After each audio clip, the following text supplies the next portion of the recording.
So mbere ko dutangira nagira ngo udufashe gusobanukirwa neza ibintu by'intambara ya Hamas muri iyi minsi kuko ngo bimeze nabi cyane.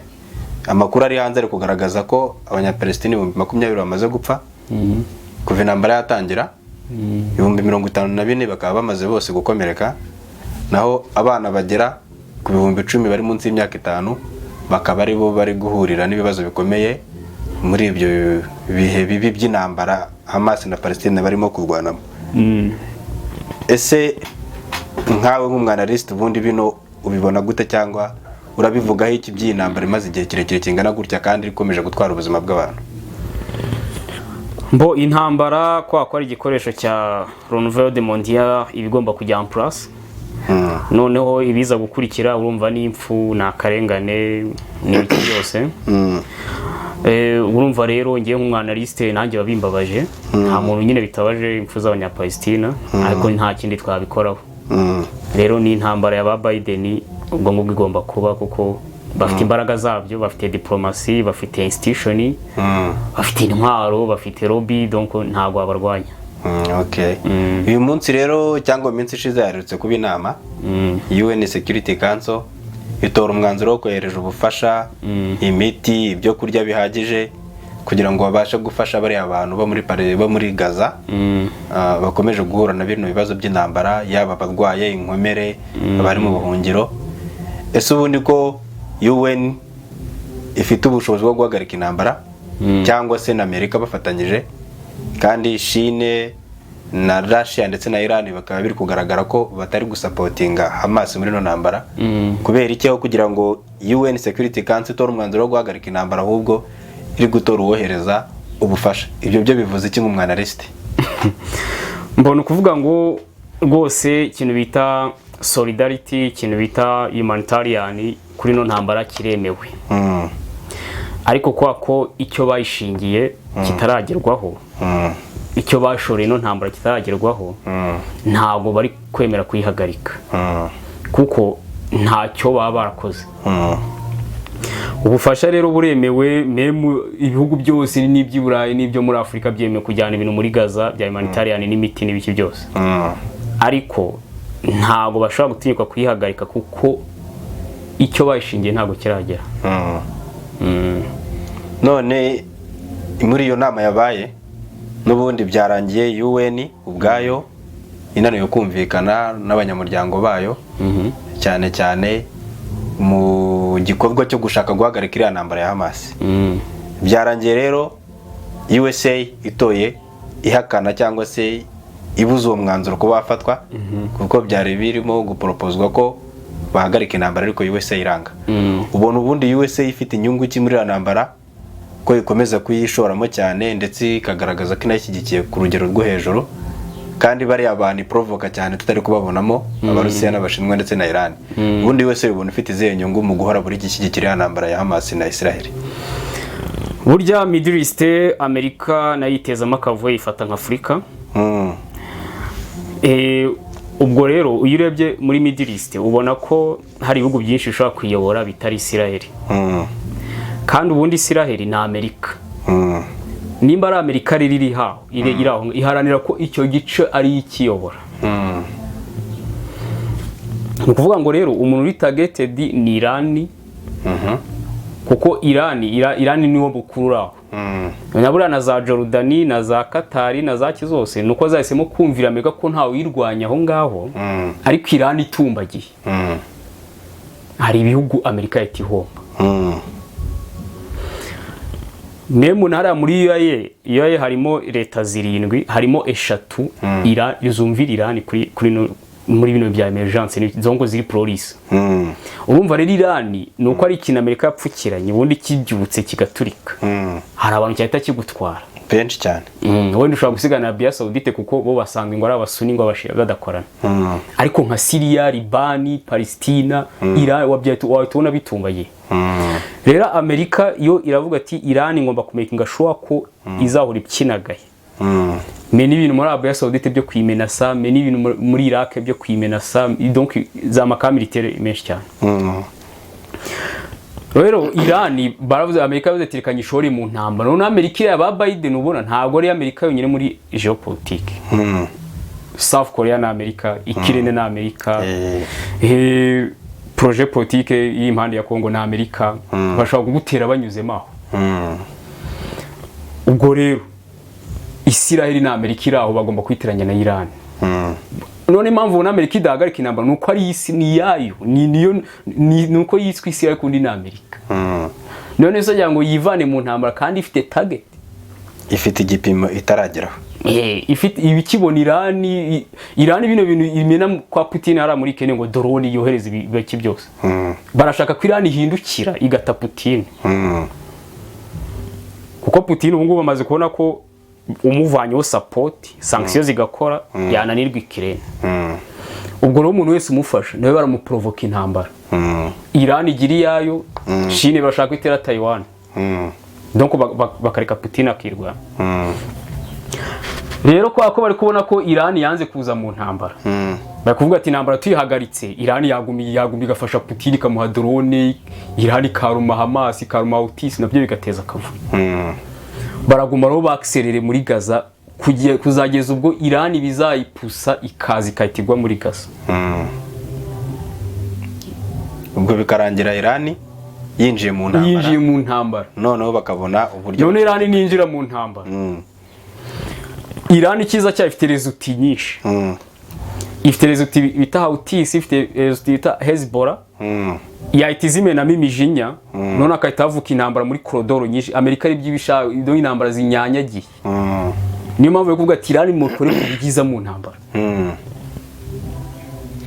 None se Kofi, imirwano ya Israel na Hezbollah n'indi mitwe iri hariya na Hamas nkuko bari kurwana ndetse n'iyi Houthis, ubona neza Israel yari yiteguye cyangwa Israel iri kwihuta cyane?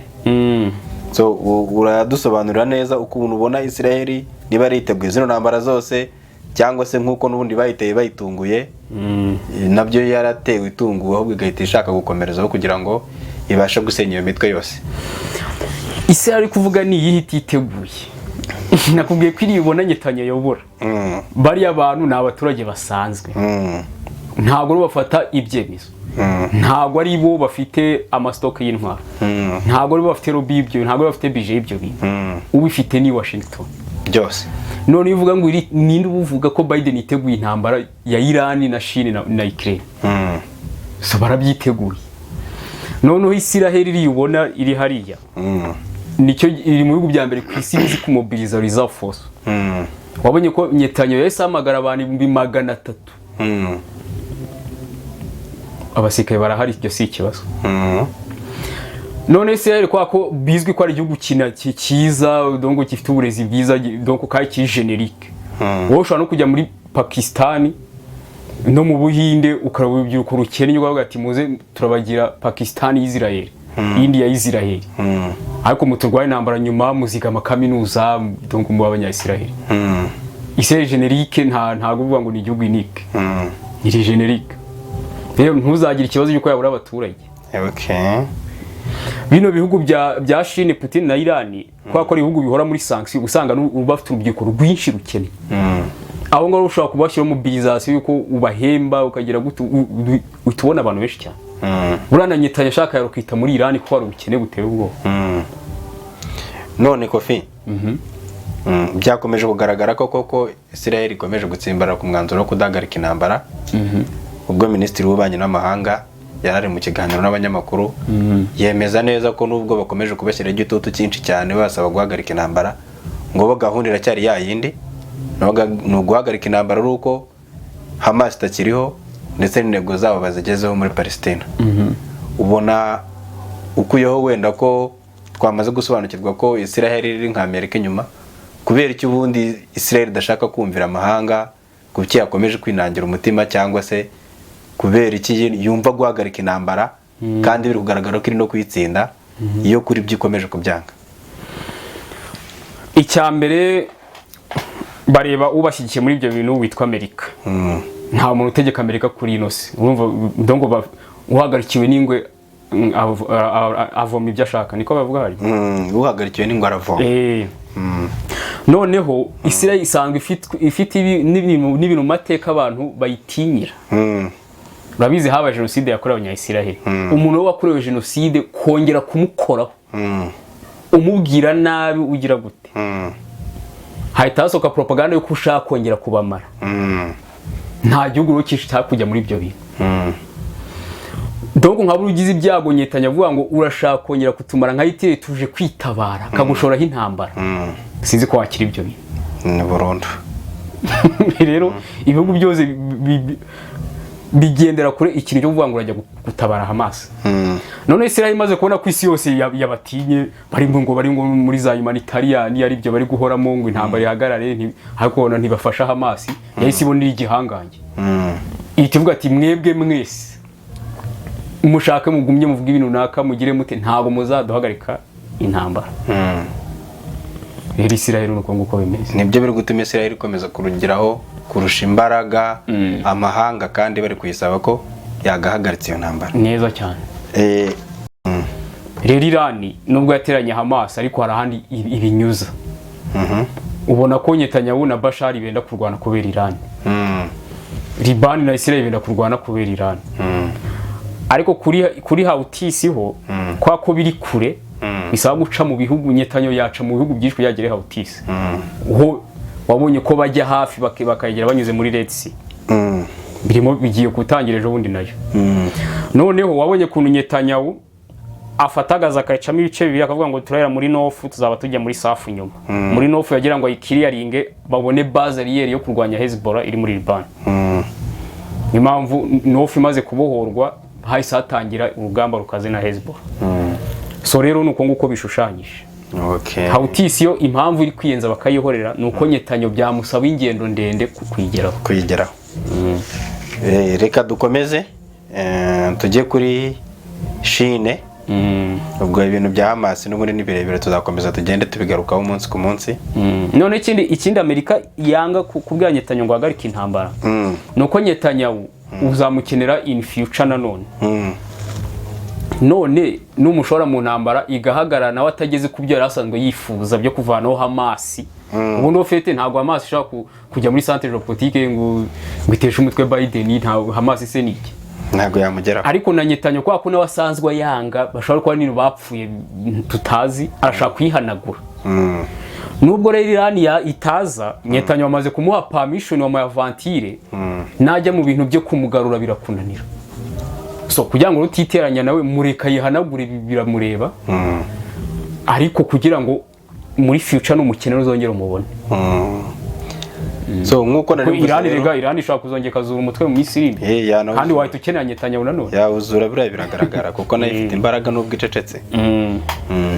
Nkuko twanarivuze rero ko dukomeze muri Chine Hamas tuvuyeho gatoya tuzayigarukaho mu biganiro byacu bikurikira n'ubundi. Amakuru yo kuvuga yaracyahari. Ntabwo byigeze bivugwa cyane uko perezida w'Ubushinwa Xi Jinping yagiye gusura igihugu cya Vietnam. Ntabwo byavuzwe cyane mu itangazamakuru ariko habaye urugendo rutunguranye. Mbaye impamvu bitavugwa cyane ndanaye gusobanurira nuko ureba icyo gihugu asuye ki strategique bingana iki. Vietnam iri muri class imwe ni nabigo byo muri Afrika, donc bidafite geopolitique igaragara. None ahubwo ukiraho nanjye kankubaze ko nanone mu minsi ishize Perezida Biden agiye gusura Vietnam kandi bikaba bigaragara ko geopolitique itari ahantu heza cyane.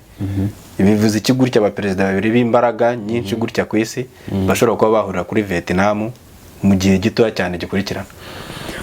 Ubu ngubu urebye Biden igihugu asigaranye hari ikintu twita South China Sea.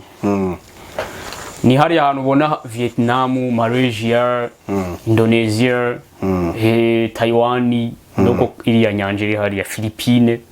None Biden Vietnam nicyo gihugu asigaranye atarakonsolida kitarumvira Amerika muri no cross ya geopolitique. Philippines yarayitwaye, Taiwan ni yabo, Malaysia yarayifite, Indonesia yarayifite.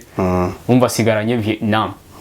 Ko Vietnam urabizi na Amerika ubu hari basanzwe ari abanzi. Ariko none Amerika ya profise yuko muri Vietnam nubwo ari abanzi na Amerika ntago ari hayoboye abantu bameze nka Kim Jong Un. Nta nubwo hayoboye abantu bameze nka Fidel Castro muri Cuba. Noneho Vietnam haje kuza generation yo isobanukiye ko gushwana na Amerika ibyo bintu goza muri sanction udatera imbere nk'ubu ngubu Vietnam ibihugu byasigaye nyuma muri South China Sea kwa kudakorana na Amerika. Joe Biden amaze guprofita yuko abantu bashaka kugira ibintu basobanura ku iterambere n'ibiki byose, amaze kubona ko Biden yafashe South China Sea, no baramuhamagaye bagira ibintu baganira. Urumva rero Xi Jinping nawe kugira ngo agumane influence afite muri South China Sea nuko byibura yagumana ka Vietnam. Niyo mpamvu Vietnam ni icyuka ariko bayihuriye, donc Biden agiye na Xi Jinping agiye kuko iba strategique aho ngaho mijyanye no gukonsolida South China Sea. Okay. Biden ni yabura Xi Jinping ni yasigaranye. Bagomba kuhahurira. So nuko nguko rero niyo mpamvu bari kujya kundi Vietnam ni icyuka nta. No muri Cuba, no muri Cuba ba Fidel Castro bamaze kuva mu nzira na ba Raul Castro. Haje abantu bafite indi myumvire bitari rise cyane. Mwe mugibona ko no muri Loni bajya batora yuko Amerika yemera akaba amatora yo kuvanaho sanction kuri Cuba. Undi bishaka ari amatora ntiyazajya abaza. Amerika se yo nyiri Loni. Nimba yemeye bivuze ngo hari ibintu yatangiye kuganira na Cuba. Cuba rero nayo abantu bavuga ngo ni pro-russe bitonde. Kuko ngiye nimba mbonye ko uriya president w'ubundi Evariste atangiye gukorana na Cuba. Kandi Evariste ni umuntu uri kwemerera bitewe nuko atangiye gukorana na Amerika cyane parapora nkuru nziza. Akahita ajya muri Cuba. Kona bari gusenye nuko bari muri uwo mujyo bose. Bashaka kugira bakorana na Amerika ko yabemereje. Rero abantu bavuga ko Cuba ni pro-russe bitonde muri bino bihe. Ku bintu byarahindutse. So Kofi, turi kugigana ku musozo w'ikiganiro cyacu, twagira ngo ugire ikintu ubwira abantu badukurikirana cyane kuri le contre offensive ya Ukraine. Intambara ikomeje kurwanamo n'Uburusiya. Duhe update kuno uyu munsi bimeze kuko nago twagenda tutababwiye. Le contre offensive ya Ukraine ihagaze neza cyane. Ukraine ikomeje guhana ama drone menshi cyane. Nk'uyu munsi yahanuye 34 muri 35 zazoherejwe. Ejo yahanuye 24 muri 28 zazoherejwe. None President Zelensky n'abasirikare bakuru bavuze ko bahanuye indege 3 z'Abarusiya nyine zire kuri bisasu byita aircraft. Barabyishimira cyane ndetse babikesha air defense system bahawe n'Abanyamerika. Hari abapolitisiyo muri West cyangwa se biburayi bari kuvuga ko imitungo ya Rusiya yafatiriwe ifite agaciro ka miliyari 300 z'amadolari ishobora guhabwa Ukraine nk'umutungo wabo. Ariko ibingibi Kremlin presidence y'Abarusiya ari kuvuga ko bishaka kuzagira ingaruka muri diplomasi y'Uburusiya n'ibyo bihugu. Ubwo bazaye ibyo bazahitamo. Nibabona risk bazakora risk analysis, nibabona bashaka kuzagira bahomba ku Burusiya ntibazabikora, ariko nibabona Abarusiya bayicyuka bazabikora. Dutch government cyangwa se Netherlands yavuze ko igiye kohereza F-16 zigera muri 18. F-16 ni intwaro zitebwa bazintambara indege. Byavuzwe na Zelensky amaze kuvugana na ministiri w'intebe wa Dutch.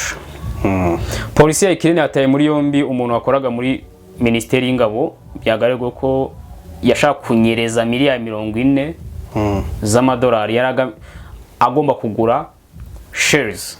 Shares ni bira bisasu burende zirikura. Na byarapige n'ibiki byose. Donc yashaka kunyereza amafaranga, donc umva afite ni pro-russe kwa. Kuko burya muri Ukraine uvanyeho Zelensky. Abandi wasigara nabona nka 80% aba pro-russe. Hano uko Biden yabasizeho cover akahita akinagaza ayo ideology. Ubundi ari pro-russe iteye ubwo. Sinasingeze kugusana ibihugu bifite think tank iri pro-russe ariko Biden akabagereka mu president. Twagiye tubigaruka.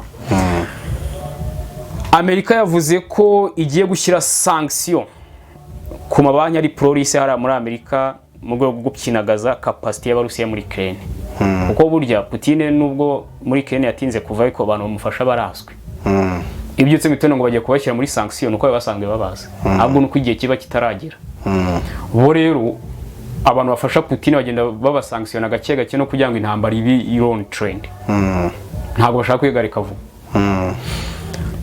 Nuko nguko bimeze bagenda bahana gake gake kundi barabaza. Ministri w'ububanyi n'amahanga mushyashya wa Polonye yagiye i Kiev akangurira abanyaburayi bose gushyigikira Ukraine. donc nawe yavuze ati gutsinda kwa Ukraine no gutsinda ku Burayi no gutsinda kwa demokarasi. Urumva ro Polonye nguyu rwose iri inyuma Ukraine neza cyane kuko guverinoma yari yatangiye kuzana kandi kuri Zelensky ba Biden barayifurabye. Kugeza ubu abarusiya bamaze guta misile zigera mu bihumbi 700 muri Ukraine niyo bamaze kohereza ku intambara yatangira. Abanyakenya bamaze guhanuramo 1600 gusa. Impamvu bavuze ko bamaze guhanura nkeya bazitanze, bavuze ko Putin yakunze gukoresha ibyo twita supersonic ballistic missile. Kandi iyo ngiyo ngo nta air defense system zakaza zo kuzihanura. Putin amaze kohereza drone zose hamwe 3700, abanyakenya bahanuyemo 2900. Numva drone zo ko air defense system nibo yabari icyuka zirazihanura, ngo inyinshi barazihanuye. Viktor Orban wa ndukunda kopoza Zelensky ariko mu muri media gusa. Kuko arabizi ko abishize abikabije ahitava ku butegetsi bahita bamwirukana. Yavuze ko yagiranye ibiganiro na President Zelensky banategura no guhura mu minsi iri imbere. Zelensky burya nta Perezida w'u Burayi ashobora guhamagara amwinginga. Kuko Zelensky nawe ahagarikiwe n'ingwe Biden. Biden wishyira Perezida w'u Burayi. Nta muntu burya yahamagara Burayi yinginga Zelensky. Umuntu bazaba bavuga n'ujye umenya ko ari waje wavuze ati ko yanashwana na Amerika. Reka nereke Zelensky solidarity kanamuhamagara. Zelensky ntabwo yagutaho umwanya ngo basigaye ateye ubwo. European Union yarangije agahigo kayo ko kohereza miliyari 1.5 z'amadolari. Ungu leta ya Kiev yakiriye kuko European Union no mwaka ugitangira yavuze ati twebwe uyu mwaka wose Ukraine tuzayiha miliyari 18. Bivuze ngo buri kwezi ni 1.5 bigabanyije nzabibona bayibahaga rero. Leta ya Kiev yavuze ko iyo kwa 12 irangiza ibyo bintu bayakiriye. Noneho Hungariya kwitagiye yopoza amafaranga nimba yopoza Zelensky ko hayo ngagenda buri kwezi yo kwitagiye yopoza. Mbona ngo birabe ari icyuka. Abasenateri ba Amerika bavuze ko debate yo gufasha Ukraine bayisize umwaka utaha. Nimba iki bari mu mutwe baracyayitekereza. Ahubwo bagomba kuyemeza. Ubundi uzayihakana uracyayitekereza mu biki. Kukivuga ngo bivuze ngo ahubwo mwarabyemeye ni mo murajijisha mwekane ko hari opposition kundi ntayihari. Ubundi mwaka bivuga ati nta discussion ya ntabwo tuzafasha Ukraine. None ngo bigano neze muzaganira iki. Hari umuntu ukora muri Foreign Ministry y'Uburusiya yavuze ko yagaye Ubudage kwa leta y'Ubudage yafashe icyemezo cyo gufatira imitungo y'abanyiri Prolise hariya ifite agaciro ka $720 kubera ko itagiye yubahiriza sanctions zashyizwe ku Barusiya. Donc nimba buze tuduhagaritse mu bya SWIFT byo kwishyura mu Barusiya mu bishyura mu bizi turabihagaritse. Wowe yugumye ubigira babakuzi bakakora ko igihe cyawe kigeze bahita bagufatira sanctions. Japan yavuze ko igiye irimo irategura package y'intwaro za gisirikare kuri Ukraine. So rero iyi ntwaro za Japan ngiye nayo maze igihe kinini nzitegereje kuko nari mbizi neza ko nayo izaza muri bino bintu ubutaha. Murakoze kudutega amatwi. Ibiganiro byacu nakagaruka kuri Rwanda Burundi TV. Ubundi dusubire mu biganiro bitaha. Murakoze.